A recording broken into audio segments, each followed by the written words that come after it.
The moment my girlfriend walked away, I thought the night had decided for me. People leave all the time, doors closing, conversations ending mid-sentence. That's normal. What wasn't normal was the hand that caught my sleeve before I could follow her. Not tight, not dramatic, just enough pressure to say, wait. I still don't know if it was an accident. I've replayed it too many times. We were at her sister's place, a narrow repair shop that doubled as an office, all oil-smudged concrete and the smell of burnt coffee. The kind of place where the radio never quite tuned in and the lights buzzed like they were thinking about quitting. My girlfriend hated it there, said it reminded her that people stayed stuck. She'd snapped something sharp at me, I don't even remember what, and walked out into the parking lot, heels clicking like punctuation. I stood there, stupidly holding a chipped mug, not sure if I was supposed to chase her or let the silence do its thing. That's when her sister spoke. Hey, she said. Just that. Like she wasn't interrupting anything important. Like she hadn't noticed the air go thin. She was older, mid-40s, maybe more, but not in a way that felt tired. More like settled. Dark hair pulled back, sleeves rolled, a faint crease between her brows that made it look like she paid attention for a living. She had grease on her knuckles and the calm posture of someone who knew where things belonged, including herself. You don't have to run after her every time, she said, eyes on the counter, wiping her hands on a rag. She cools off faster if you don't. I laughed because it felt expected of me. Instead, I stood there, noticing things I had no business noticing. The way she kept her weight on one hip, the way her voice lowered at the end of a sentence like she wasn't asking for agreement. She poured me fresh coffee without asking. Black. I'd never told her how I took it. Your hands are shaking, she added, not unkindly. They always do, I said. That wasn't true. But I didn't correct myself. Another pause. The radio crackled, then went quiet. Somewhere outside, a car door slammed. She slid the mug toward me, our fingers brushing, barely, and I swear the room noticed. Not in a cinematic way, more like a skipped breath. You okay? She asked. I nodded too fast. Yeah, just long day. She leaned back against the counter, studying me like a problem she wasn't sure she wanted to solve. You're young, she said. Not dismissive. Observational. You think everything needs an answer right away. And you don't. I asked. A corner of her mouth lifted. I fix things for a living. I've learned what happens when you rush. We stood there, the space between us crowded with things we weren't naming. I could have walked out. I should have. Instead, I watched her reach for the radio, adjust the dial, then stop halfway, like she'd thought better of it. From the parking lot, my girlfriend's voice echoed, sharp and distant. Neither of us moved. Her sister glanced toward the door, then back at me. Her hand was still near the radio, fingers resting, undecided. Give her a minute, she said quietly. I did, and I still think about the way she didn't let go of that moment first. The second time it happened, it felt less like an accident. My girlfriend had asked me to drop off paperwork at her sister's shop, something about insurance forms she didn't want to deal with. She'll explain it, she'd said, already halfway out the door, already elsewhere. I told myself that was the only reason I went. That, and the rain that started coming down hard enough to make driving feel like commitment.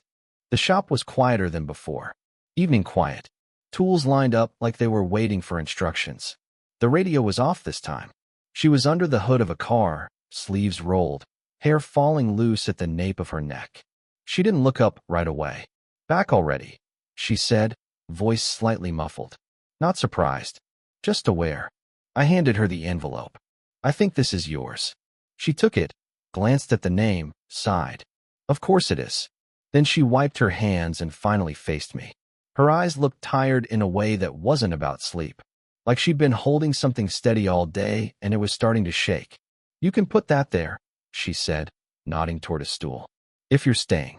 I wasn't sure if that was an invitation or a test. I stayed anyway. She went back to the engine, talking through what she was doing. Not for me, I think, but because silence was loud. I listened, noticed the way she flexed her fingers before tightening a bolt, the faint wince she didn't bother hiding. When she laughed at herself for dropping a wrench, it came out short and surprised, like she hadn't expected it. You don't have to help, she said when I stepped closer. I know, I said. I held the light anyway. We worked like that for a while. Not touching. Almost. I watched her hands, steady, scarred, capable. I watched the crease between her brows deepen when she concentrated, soften when she forgot I was there. She didn't ask me questions. I didn't offer answers. It felt balanced in an uneven way. At some point, she stopped and leaned back against the car, closed her eyes, just for a second. When she opened them, she looked embarrassed, like she'd been caught doing something private. Sorry, she said. Long week. It's okay, I said. Too quickly. Yeah, I get it. She studied me then. Not like before. This time there was hesitation in it, like she was weighing whether to say something and deciding against it. You notice things, she said finally. I shrugged. I try. The rain got louder, drumming on the metal roof. She glanced toward the door, then back at me. You might be stuck for a bit. I don't mind, I said, and meant it more than I should have. She reached for a rag, missed it, laughed under her breath. I handed it to her. Our fingers touched, longer than necessary, shorter than safe. She didn't pull away right away. Neither did I. For a moment, everything else waited. It got late without either of us naming it. The shop lights were dimmed to half. Not off, just softened, like the place was pretending to rest. Outside, the rain had settled into a steady, patient sound, not dramatic enough to call a storm, but loud enough to erase excuses. We'd eaten from a takeout box balanced on the counter, plastic forks scraping softly. She'd pushed the onions to the side. I noticed. I always noticed. You don't have to stay, she said again, halfway through, like she was testing whether the words still worked. I know, I said. Again. She didn't argue this time. She just nodded and kept eating, shoulders slumped in a way I hadn't seen before. Not defeated, just unguarded. Her phone buzzed on the counter. She didn't look at it. When it buzzed again, she exhaled through her nose and turned it face down. Everything okay? I asked, hating how much I wanted the answer. She hesitated. That small pause again, the one that felt like a door cracking. Yeah, she said. Then, quieter. It's just noise. I leaned back against the workbench, hands in my pockets so I wouldn't do something stupid. You don't seem like someone who lets noise in. She laughed at that. A real laugh this time. Soft, a little surprised. That's because I'm good at pretending. She rubbed her palms together like they were cold, then stopped, aware she was doing it. I used to think if I stayed busy enough, nothing else could catch up. And did it work? I asked. For a while, she said. Until it didn't. The rain picked up, harder now, drumming against the roof. The lights flickered once. She looked up instinctively, then back at me. Our chairs were closer than they'd been earlier. I hadn't noticed moving them. Her phone buzzed again. She glanced this time. Didn't answer. Someone important. I asked, immediately wishing I hadn't. She shook her head. Someone familiar. Then she looked at me. Really looked, like she was measuring what not to say. Some things don't stay finished. I swallowed. Thought about my girlfriend. Thought about the way she'd walked away last time, assuming things would fall back into place. Thought about how wrong that felt. I should go, I said, finally doing the right thing too late. She didn't say yes. Didn't say no. She stood instead, close enough that I could see the faint lines at the corners of her eyes, the tiredness she tried to keep tucked away. She smelled like oil and soap and rain. Drive safe, she said. I reached for my jacket. She reached for the light switch. Our hands crossed in the air, missed each other by inches. We both stopped. Looked.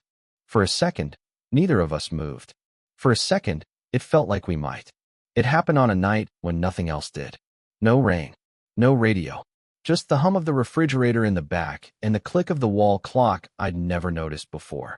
I was there to pick up my girlfriend. She'd texted 5 minutes, 20 minutes earlier, but the shop was empty except for her sister and me. She was sitting at the desk this time, glasses on, paperwork spread out like it might keep her company.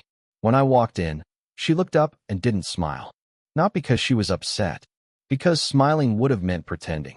You're early, she said. Or late, I said. It came out quieter than I meant. She watched me for a long second. Then she took her glasses off and set them down carefully, like she didn't trust her hands if she moved too fast. Sit, she said. It wasn't a request. I sat. The chair across from her, Too close. We'd crossed that line without touching anything. She folded her hands, then unfolded them. Tried again. This can't keep happening, she said. My chest tightened. What can't? She looked past me, at the wall, like the words were written there, and she was deciding whether to read them out loud. This pause. Every time you're here. The way everything goes quiet. I swallowed. I thought it was just me. She shook her head once. Sharp. No. Silence stretched. Not awkward. Heavy. The kind that asked for something.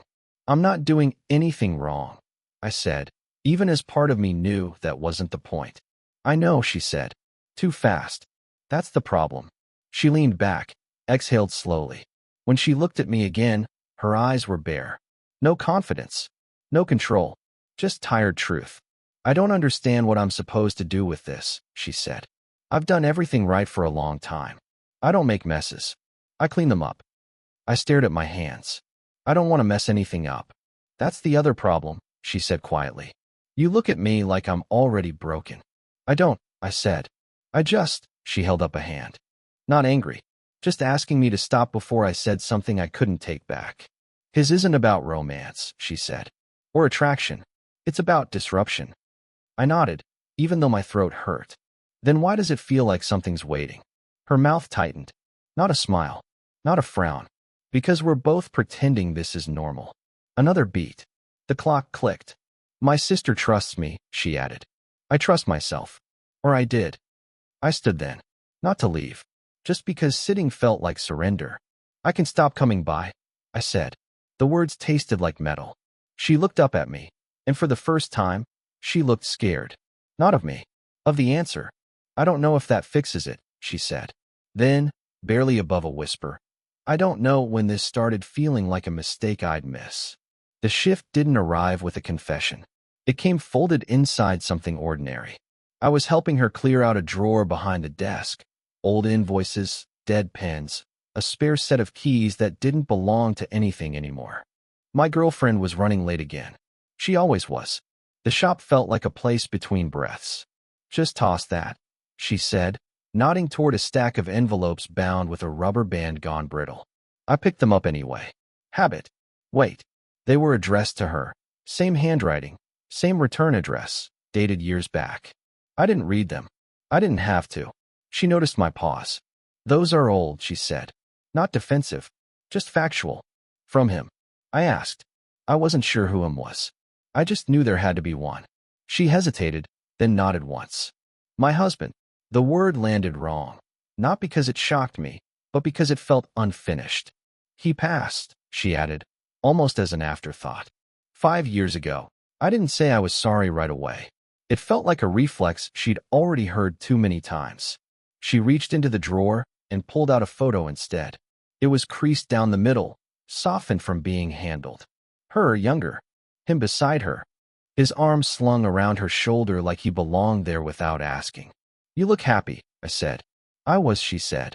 Then, quieter, I still am. Just not in the same way. She took the photo from my hand, smoothed the crease with her thumb like she could undo it. He used to leave notes in these, she said, tapping the envelopes. Nothing important. Just proof he'd been thinking about me. I nodded. Thought about the way she noticed things. The way she held silence. You remind me of him, she said suddenly. My chest tightened. I'm sorry. I didn't mean, no, she said quickly. Not like that. She searched for words. It's not who you are. It's how you look at me when you think I'm not watching. Like I matter in a quiet way. I didn't trust my voice. That doesn't mean anything has to. I know, she said. That's why it scares me. The shop door opened then. My girlfriend's voice carried in, distracted, talking into her phone. The world reassembled itself. She slipped the photo back into the drawer. Closed it. Locked it. When she looked at me again, something had shifted. Not closer. More fragile. Some people don't replace what you lose, she said softly. They remind you it existed. I nodded, heart loud in my ears. As I stepped back, she reached out, not to stop me, just to straighten the collar of my jacket. Her fingers lingered for half a second too long. I didn't see this coming, she said. Neither did I. It didn't happen all at once. It happened the way buildings do when they've been hollowed out quietly, One soft sound, then the understanding that something has given. My girlfriend didn't come by that night. Texted an apology that felt copied from other apologies. I showed up anyway, not because I had a reason, but because pretending I didn't was starting to feel like lying. She was closing up. Lights half off. Jacket on but not zipped. She looked relieved when she saw me, and then immediately annoyed with herself for it. You shouldn't be here, she said. I know, I said. We were getting good at that. She locked the door, leaned her forehead briefly against the metal. She met my eyes, held them, long enough that the shop seemed to fade back into itself. Then we're agreeing to be careful, she said. And honest, I added. She stepped closer, not touching yet, close enough that I could feel the warmth of her through my jacket. And kind, she said, even when this hurts someone. That part mattered. That was the cost. We both knew it. I reached out, slowly, like approaching something skittish. Took her hand. She didn't flinch. Her fingers were cool, steady. She squeezed once. Not reassurance. Confirmation. We didn't kiss. We didn't need to.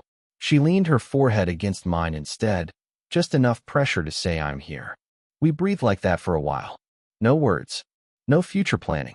Just the shared weight of the choice settling into place. When she finally pulled back, she didn't let go of my hand right away. We'll do this quietly, she said. Or not at all. I nodded. Okay. She turned off the last light. The shop went dark except for the street lamp glow through the window. We stood there, hands still linked, as if leaving would be the loudest thing we could do. So we didn't. I'm telling this from a quieter place. Not because everything worked out neatly. It didn't. She let herself be known again, even when it scared her. Especially then. As for me, I stopped confusing intensity with meaning. I learned that love doesn't always announce itself with certainty. Sometimes it shows up as restraint, as patience, as choosing to stay present when leaving would be easier and cleaner. We never promised forever. We promised attention, honesty, care. Some days that looks like sitting together in silence, her reading, me watching the shop lights flicker on at dusk. Some days it looks like space, like letting the quiet be quiet. What surprised me most wasn't the connection, it was how human it felt. Messy, earned, not heroic. Just two people deciding not to turn away from something real because it arrived at the wrong time. I still think about the night my girlfriend walked away, heels clicking into the dark. About the hand that pulled me back, not to claim me, not to steal me, but to ask me to stay long enough to notice. That's what love turned out to be for me. Not fireworks. Not fate. Just attention, offered and returned, when it would have been easier to look elsewhere. If this story made you feel something, let me know in the comments. Would you want more stories like this?